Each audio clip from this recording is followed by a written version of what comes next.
Hi, everyone. My name's Taylor. I'm a single mom who's been through a lot to raise my son, Eric. Many single moms have supportive families, and I thought I did too. But it turns out I was wrong. I found out the hard way. Thankfully, I was able to stand up to the people who tried to mess up my and my son's life. My ex-husband, Carl, is awful. Just thinking about him makes me sick. There was a time when I was really in love with him, but things got bad after we got married. Carl was great when we were dating, but as a husband, he was a nightmare. He became controlling and then abusive. I stayed in that marriage for over 8 years because he manipulated me and made me feel like I had to stay. At first, I thought my son deserved a father, so I didn't leave right away. Things got worse one day when Eric was 5. Carl started hitting me really hard, and my poor son saw me in pain and tried to stop his dad. But Carl was so angry that he ended up pushing Eric to the floor. That was the breaking point for me. I called Child Protective Services, CPS, and the police, and they helped keep Carl away from us. But he was determined to get back at me. He said, "You think you can run away from me, Taylor? That will never happen. Sooner or later, I will have you and my son back in my house. Just wait and watch. We're getting a divorce, Carl. There's no way I'll allow you near me and my son again, even if we divorce. I'll find a way to protect Eric. I am his dad, and I have rights." Carl's behavior and his violent history made me very scared. My son was deeply affected and had to go to therapy to cope with what happened. After a long court battle, Carl and I were finally divorced. But that wasn't the end of it. Moved far away to live near my parents and sister to be safe from Carl. I even got restraining orders against him. It was the most horrible time of my life. Carl never knew exactly where I moved. He could have guessed, but he didn't have my exact address. Being near my family made me feel safe again. However, my parents weren't really supportive of my decision to divorce. They asked, was it really necessary to get a divorce? Couldn't you two have gone to therapy and worked things out? It's not a big deal. Poor little Eric has to lose his dad over your problems. That's so unfair. He must be devastated not being able to see his dad. I was shocked. Are you serious right now? Carl used to beat me up, Mom. He even put his hands on Eric. My son was only trying to protect me. How can you not see what a monster Carl is? Mom, Dad, you need to be more sympathetic toward Taylor. She's been through a lot. You have no right to make her feel guilty. She did the right thing. At first, my parents tried to talk me into letting Eric see his dad, but I never allowed it. They were never happy with my decision. They kept saying, "Why don't you let Carl visit Eric? He must miss his son." How would you feel if I wasn't around when you were growing up? I know I would have been devastated. Taylor, you grew up in a household with 2 parents. You can't be. You're so selfish with Eric. He deserves his father's love. Soon he'll start resenting you for keeping his dad out of his life. What are you even talking about? Eric is terrified of his dad. He begs me not to let him near us again. He has no desire to see his dad, and neither do I. You must be influenced by all the terrible things you've heard about Carl. Dad, if Carl was a good man and a loving father, he wouldn't have hit me in front of Eric, or at all. No matter how hard I tried, they wouldn't agree with my decision. But as time passed, they seemed to accept it. They were close to Eric and made great-grandparents. Eric bonded with them and his Aunt Blair. I think part of why my parents stopped pushing me was that I was financially supporting them. Blair and I sent them money each month because Dad doesn't have a good job and Mom doesn't work. Money might have been why they stopped bringing it up. Eric started school nearby and had a good job in an office. Things were going well, and I was happy surrounded by family. I had no idea my loved ones could be so awful to me. The second biggest betrayal of my life happened just a year after I left Carl. I was getting ready for a business trip to another city. I couldn't take Eric with me because there were no childcare options at work. I was stuck, wondering what to do with Eric, when my mom and dad suggested a plan. So, I heard you'll be leaving for a business trip soon. Your dad and I have been thinking about babysitting Eric for you. We can stay at your house and take care of both Eric and the house. Are you sure about this? Eric can be a handful, plus leaving your apartment empty could be a hassle. It's only for a few days, so I don't think it will be much trouble. We love Eric, and he loves us too. I'm sure he'll be thrilled to spend these days with us. Yeah, the two of us can stay here and babysit for you. Your house will be safe when you go on this trip. It's like getting two benefits in one. Since they insisted so much, I agreed to let them babysit Eric and stay at my house until I returned. I felt satisfied with the arrangements because I trusted my parents completely. Now I know I made a huge mistake. I shouldn't have trusted them at all. My business trip started a week later. I flew out at night after saying goodnight to Eric. I had to leave a day early to prepare for a meeting with a big client the next morning. Called my parents and Eric after reaching the hotel, and everything seemed normal. I had no idea what was about to happen that night while I was in my hotel room preparing for my meeting the next day. Blair called me, and for some reason, it made me nervous. I thought something might be wrong at home.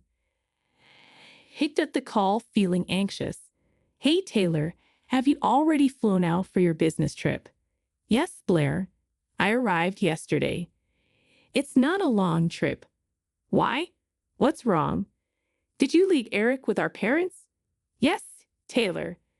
I think you made a mistake. I don't think you should have left Eric with them. I think they're planning something, and you won't like it. What do you mean? Tell me everything right now. You're scaring me. I think Mom and Dad might try to make Eric meet with Carl. They've been against your decision to get the restraining orders. You know how much they disapproved of your divorce and everything. I have a bad feeling they'll take Eric to Carl. No, no, no. Mom and Dad can't do that. There must be some misunderstanding. They didn't approve of the divorce, but they went inside with an abuser. I know you trust them a lot, but please be careful. If you need anything, I'm here. Thanks, Blair. I'll be careful. Don't worry. Blair's words made me very uneasy, so I decided to call my parents and check in with them.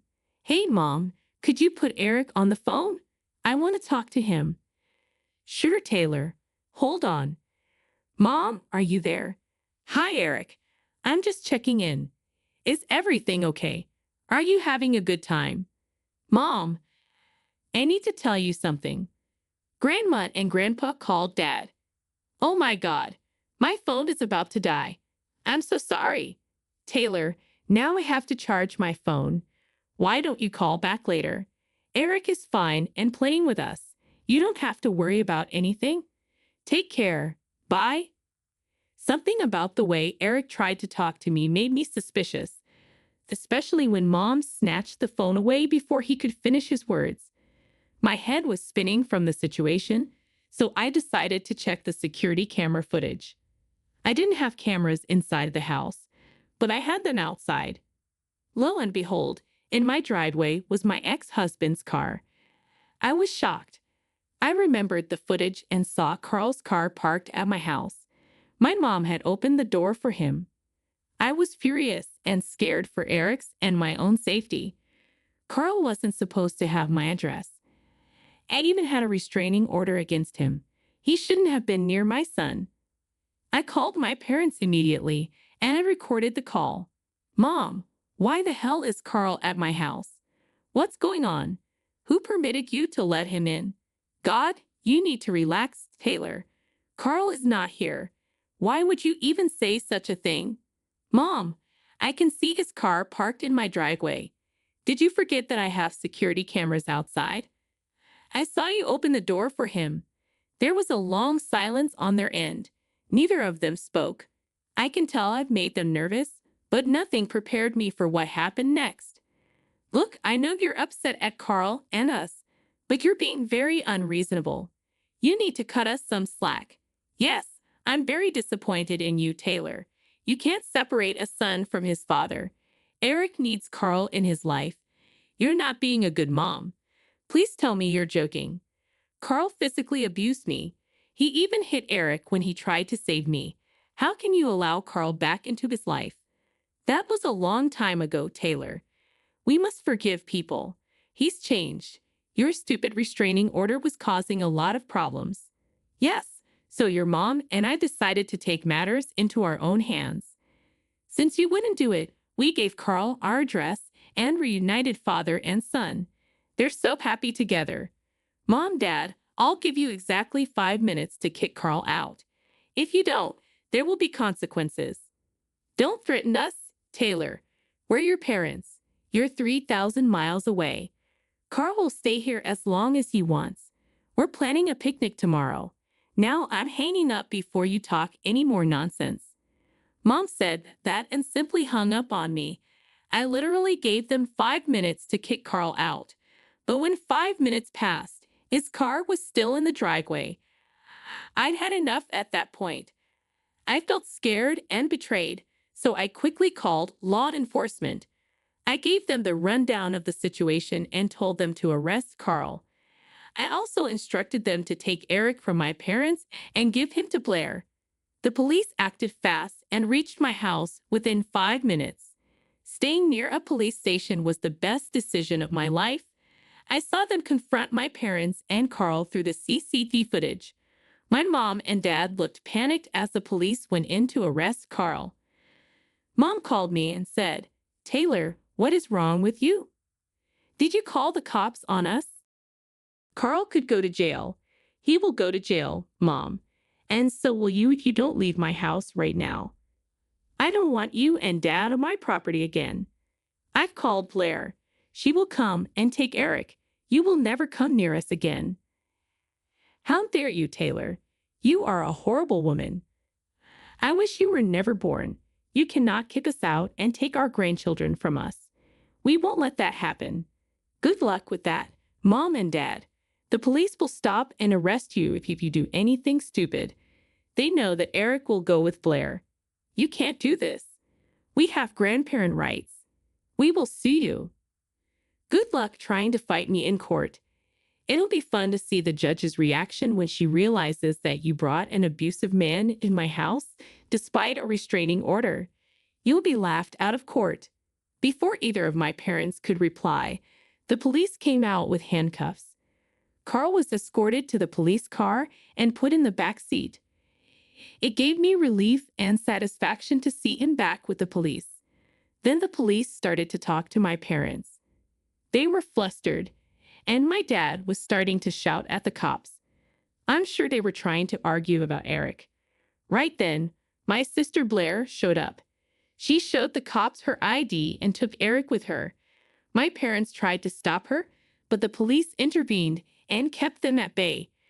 Then the cops stayed behind until my parents gathered their stuff and left the premises. My sister locked my house and took the keys from them.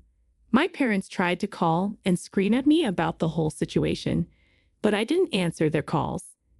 They started texting me with some weird messages, so I recorded all their texts because they were getting really interesting. What you did today wasn't right, Taylor. There will be consequences for this. You have no right to take Eric away from us.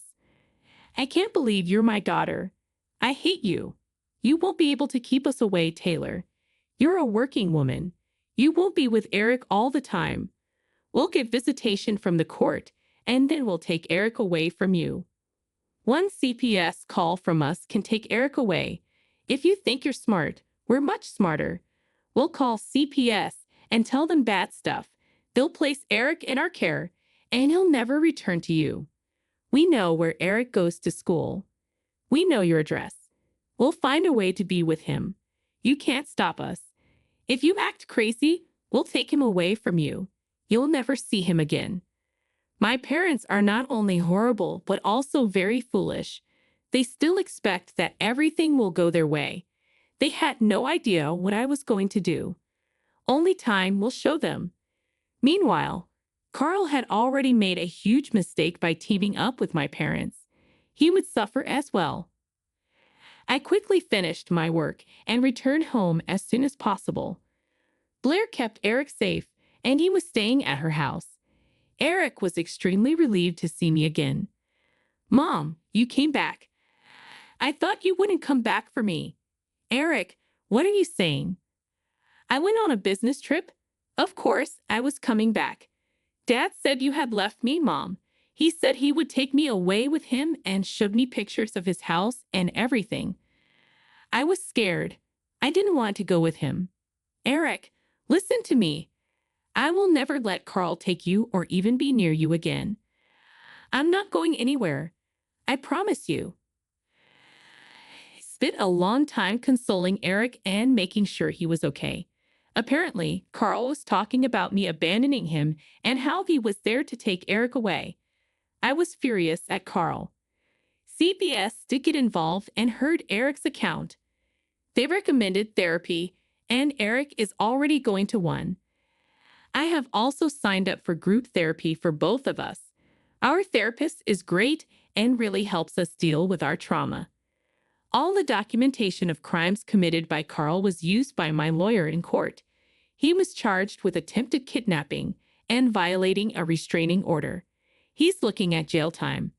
I'm currently in the process of terminating Carl's rights to Eric. My son deserves a good dad, not an abuser like Carl. My lawyer is skilled, and we are hoping for a smooth process. As for my parents, they tried to sue me for grandparent rights, but the judge dismissed the case after seeing my court history and the texts they sent. I went a step ahead and got restraining orders against them, which the judge approved right away. Currently, I have moved with my son to a different state.